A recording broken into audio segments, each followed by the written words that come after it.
بسم اللہ الرحمن الرحیم۔ آج ہم آپ کے سامنے حضرت امام قتیبہ رحمۃ اللہ علیہ کا ایک عمل پیش کرتے ہیں۔ حضرت امام قتیبہ رحمۃ اللہ علیہ نے فرمایا ہے کہ میرے دل کی ایک خواہش ہے کہ ہر مسلمان کو قرآن مقدس کی یہ 4 آیات ہیں، یہ یاد ہونی چاہیے۔ یہ مصائب کے ازالے کے لیے، پریشانیوں سے نجات کے لیے، ہر قسم کے خزانے حاصل کرنے کے لیے یہ بہت مجرب ہے، اور یاد بھی کرنا چاہیے۔ جن کو یاد نہیں ہوتی ان کو چاہیے کہ ان آیات کو لکھ لیں، ان کو پڑھتے رہیں، کیونکہ حضرت امام قتیبہ رحمۃ اللہ علیہ نے فرمایا ہے یہ اللہ کے خزانوں میں سے ایک بہت بڑے خزانے ہیں۔ ان آیات بینات کی برکات وہی آدمی دیکھ سکتا ہے، سمجھ سکتا ہے جس کا معمول ہے کہ وہ ان آیات بینات کی تلاوت کرتا ہے۔ امام ابن قتیبہ رحمۃ اللہ علیہ بہت بڑے محدث گزرے ہیں۔ احادیث طیبہ میں جو لوگ مختلف تاویلیں کرتے اور اپنے اپنے غلط مقاصد بیان کرتے تھے، حضرت امام قتیبہ رحمۃ اللہ علیہ نے ان کا رد پیش کیا ہے، فلاسفہ کا رد کیا، علوم عقلیہ کے ماہرین کی تردید پیش کی نورانی انداز میں۔ بہت بڑے محدث تھے، اللہ تعالیٰ نے حضرت کو علوم نبوت سے نوازا تھا۔ حضرت بہت شد و مد کے ساتھ ان کا رد کیا کرتے تھے۔ جو احادیث طیبہ کو آپس میں الیاذ باللہ ٹکراتے، پھر ان سے اپنے غلط مقاصد بیان کرتے تھے کہ یہ بھی مراد ہے، یہ بھی مراد ہے، اپنی اپنی مرادیں بیان کیا کرتے تھے۔ اور حضرت کے بارے میں کہا کرتے تھے کہ حضرت جو ہیں یہ علوم عقلیہ سے عاری ہیں، بالکل ان کو تو علوم عقلیہ کے ساتھ کوئی تعلق نہیں، منطق کے ساتھ کوئی تعلق نہیں، فلسفہ کے ساتھ کوئی تعلق نہیں۔ حضرت کے بارے میں یہ ایسے شوشے چھوڑے گئے عوام کے اندر۔ ایک مرتبہ خلیفہ وقت نے حضرت کو بلایا تھا کہ حضرت کیا آپ علوم عقلیہ پر مہارت نہیں رکھتے؟ فرمایا کہ جو عقل اور دانائی کے دعوے کرتے ہیں ان کو کہو آئیں ذرا سامنے میرے، احادیث پاک بیان کریں جن کے وہ غلط مقاصد لیتے ہیں، غلط مطالب بیان کرتے ہیں۔ ان کو بلایا گیا، مناظرے کی ایک شکل تیار کی گئی، انہوں نے احادیث و روایات بیان کی اور پھر کہنے لگے ان میں تعارض ہے۔ امام ابن قتیبہ رحمۃ اللہ علیہ نے مدلل طریقے سے ان کا ایسے رد پیش کیا کہ صرف وہ دلائل نہیں دیے، حضرت امام ابن قتیبہ نے دلائل کے ساتھ ساتھ انوارات بھی سینوں میں منتقل کیے ہیں۔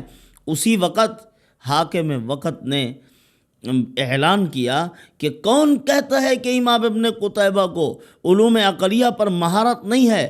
میں تو یہ سمجھتا ہوں عقل اور دانائی کی معراج حاصل ہے حضرت کو، اتنی بڑا علم کیسے انہوں نے آسان سہل طریقے سے ان کا رد پیش کیا ہے۔ جاہل آدمی بھی اگر بیٹھا ہے تو اس کو سمجھ میں آ رہا ہے کہ حضرت کیا فرما رہے ہیں، حالانکہ علوم کی بات ہو رہی تھی۔ اور یہ جو علوم عقلیہ کے دعوے دار ہیں وہ تو بڑی ایسی باریک گفتگو کرتے ہیں، عام آدمی کے لیے سمجھنا مشکل ہو جاتا ہے، لیکن حضرت نے جب اپنے مدلل طریقے سے گفتگو کی تو عوام میں سے بھی اگر کوئی بیٹھے ہوئے تھے، علم نہیں رکھتے تھے، وہ بھی سمجھ رہے تھے کہ حضرت کیا فرما رہے ہیں۔ یہ اللہ تعالیٰ کی عطا ہوتی ہے، ہر کسی کے بس میں نہیں ہوتا کہ وہ اس طرح دین کی سمجھ بوجھ رکھتا ہو یا اس طرح سے پورے دینی معاملات کو بیان کر سکے، یہ بہت مشکل ہوتا ہے۔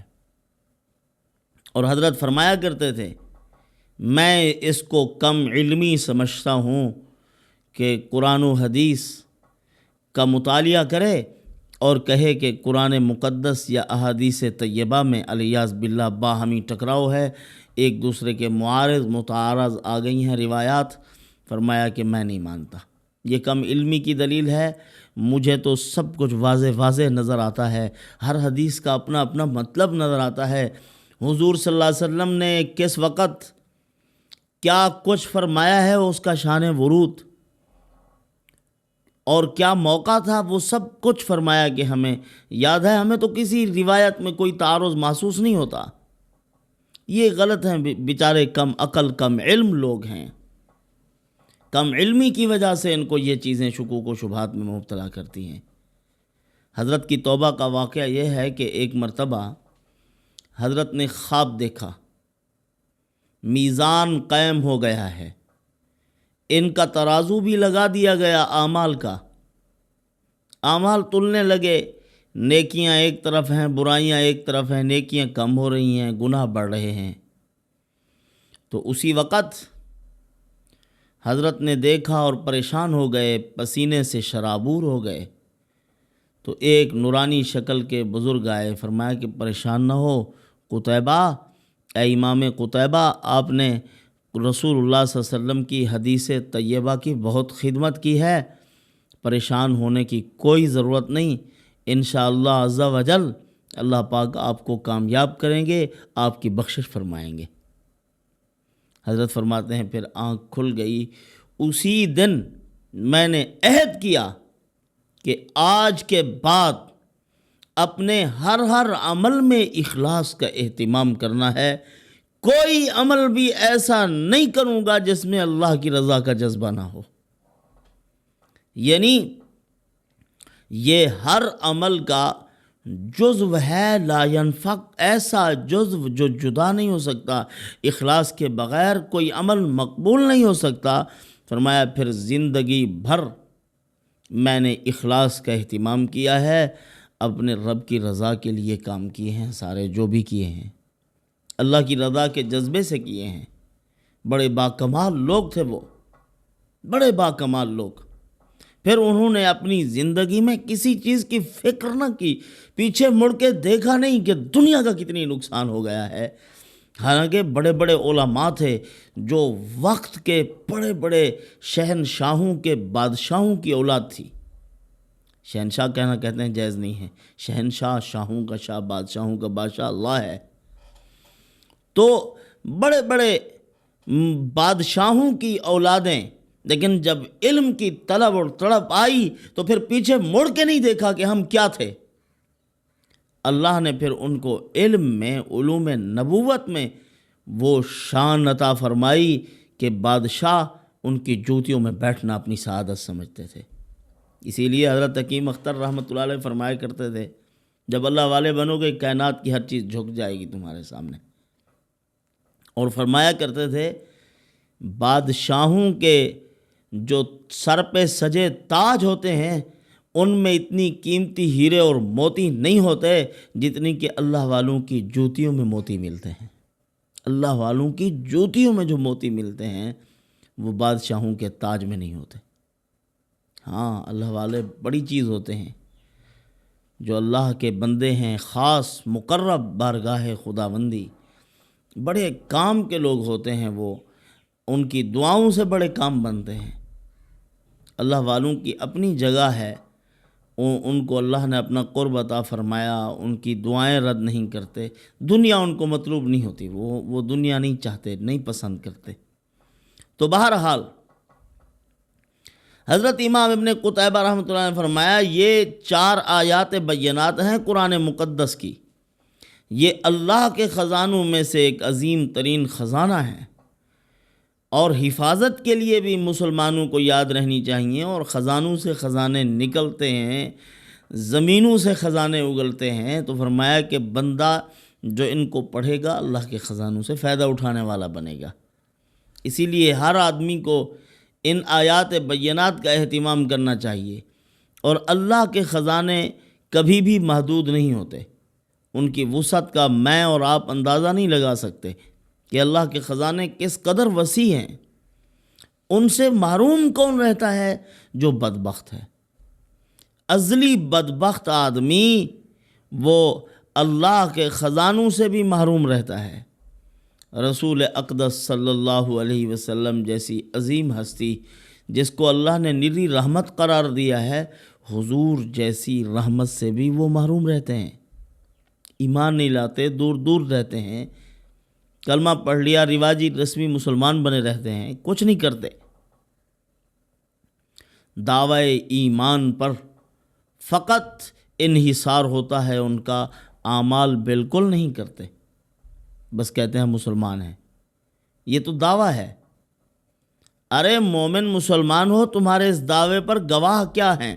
گواہ راتوں کی تہجد ہے، قرآن مقدس کی تلاوت ہے، نمازوں کا اہتمام ہے، معاملات کی صفائی ہے، حقوق العباد کی ادائیگی ہے، یہ ساری چیزیں تمہارے ایمان پر گواہ ہیں، ورنہ صرف دعوی ایمان ہے، اندر کچھ نہیں ہے۔ بس ایک آدمی کہے میں بڑا بزنس مین آدمی ہوں، لیکن روئے زمین پر کہیں اس کا کوئی کاروبار نظر نہ آئے تو کیسا بزنس مین ہے؟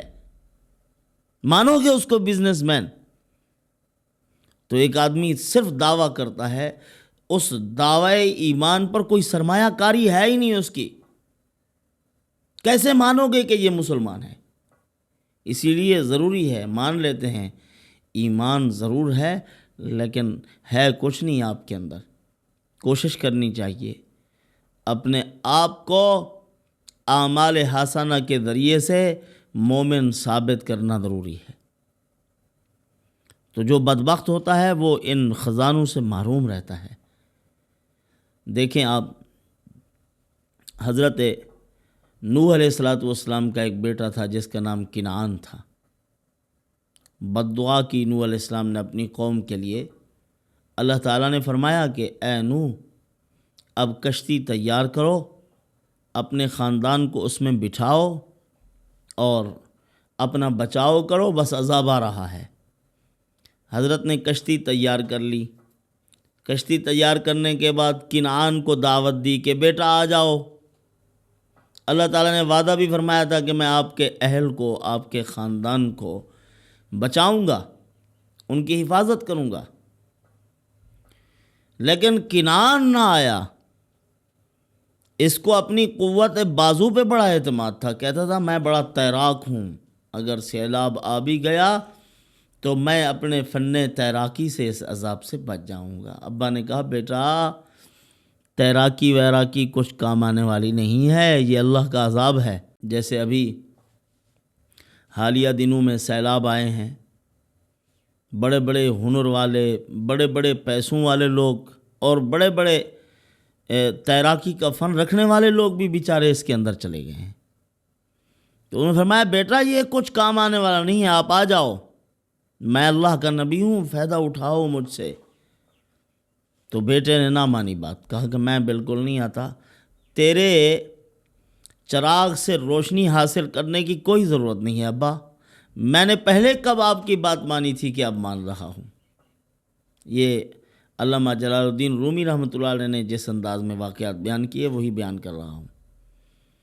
تو فرمایا ابا میں آنے والا نہیں ہوں، اب میں جودی پہاڑ پہ چڑھ جاؤں گا۔ انہوں نے کہا بیٹا یہ جودی پہاڑ بھی ڈوب جائے گا، یہ عذاب آ رہا ہے، نیچے سے بھی پانی نکلے گا، اوپر سے بھی پانی برسے گا، کیسے بچو گے؟ اچھا جاؤ جاؤ کہنے لگا، کوئی ضرورت نہیں ہے مجھے، آپ اپنا کام کرو، ہمیں بے وقوف سمجھتے ہو۔ تو وحال بینہم الموج فکان من المغرقین، وحال بینہم الموج فکان من المغرقین، فرمایا کہ حائل ہو گئی درمیان میں موج، غرق ہونے والوں میں سے ہو گیا، وہ تباہ ہو گیا، مر گیا اسی پانی میں، بدبختی مقدر ہوئی اس کا۔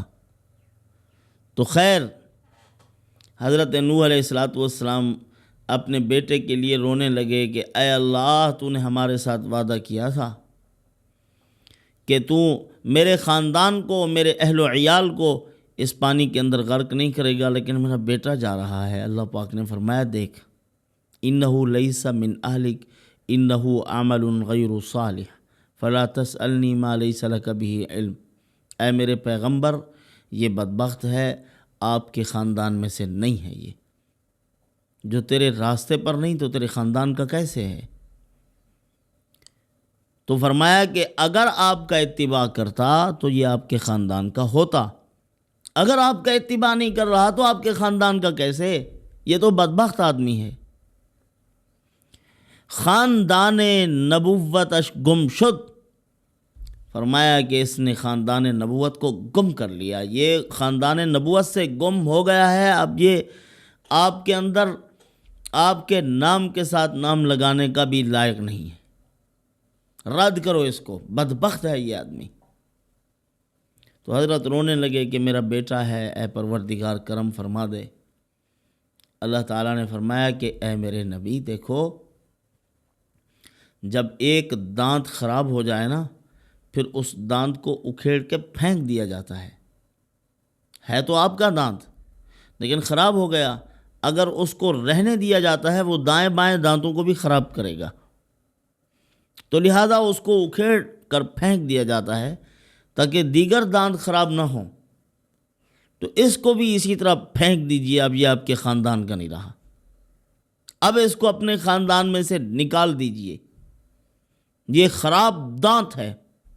اسی لیے خواب میں بھی اگر دیکھو کہ دانت ٹوٹ گیا ہے تو یہ دانت سے مراد رشتہ دار ہوتے ہیں، رشتہ دار ٹوٹ رہے ہوتے ہیں۔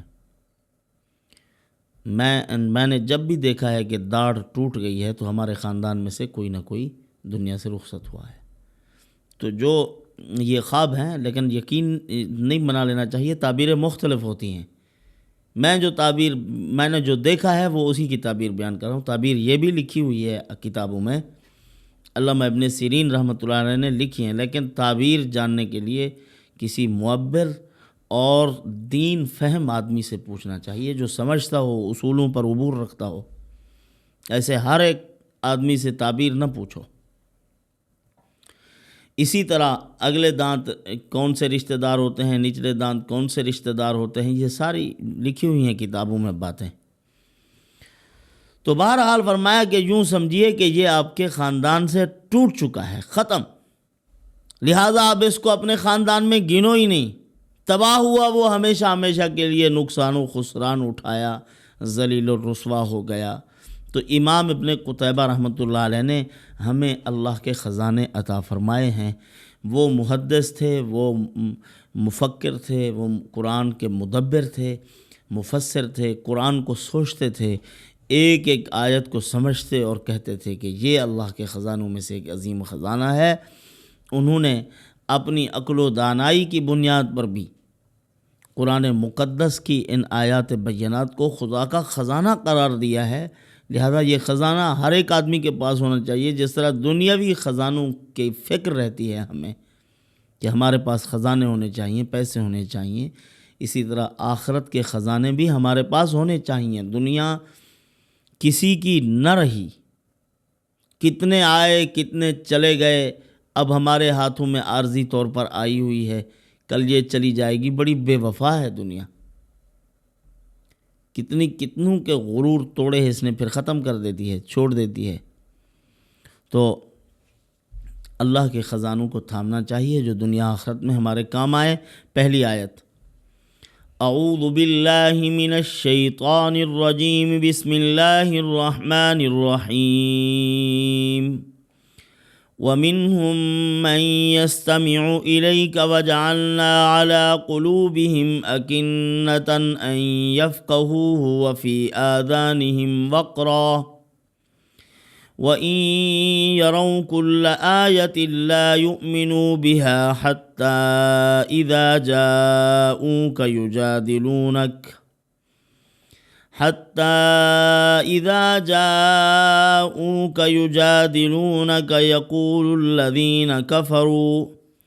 يقول الذين كفروا إن هذا إلا أساطير الأولين۔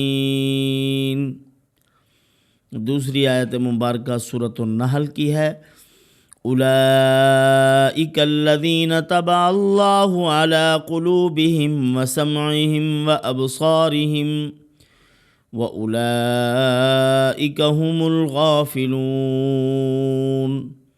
تیسری آیت سورۃ کہف کی ہے، ومن أظلم ممن ذكر بآيات ربه فأعرض عنها ونسي ما قدمت يداه إنا جعلنا على قلوبهم أكنة أن يفقهوه وفي آذانهم وقرا وإن تدعوهم إلى الهدى فلن يهتدوا إذن أبدا۔ چوتھی آیت سورۃ جاثیہ کی ہے۔ أفرأيت من اتخذ إلهه هواه وأضله الله على علم وختم على سمعه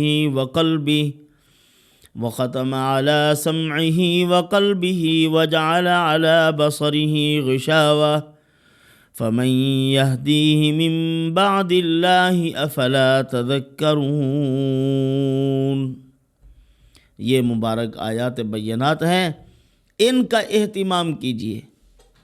یہ امام ابن قتیبہ رحمۃ اللہ علیہ نے فرمایا یہ خزانے ہیں اللہ تعالیٰ کے، ان کو پڑھو انشاءاللہ ہر قسم کی بیماریوں سے، مصیبت سے، پریشانیوں سے بچ جاؤ گے۔ اللہ پاک انہی معروضات پر عمل کی توفیق عطا فرمائے۔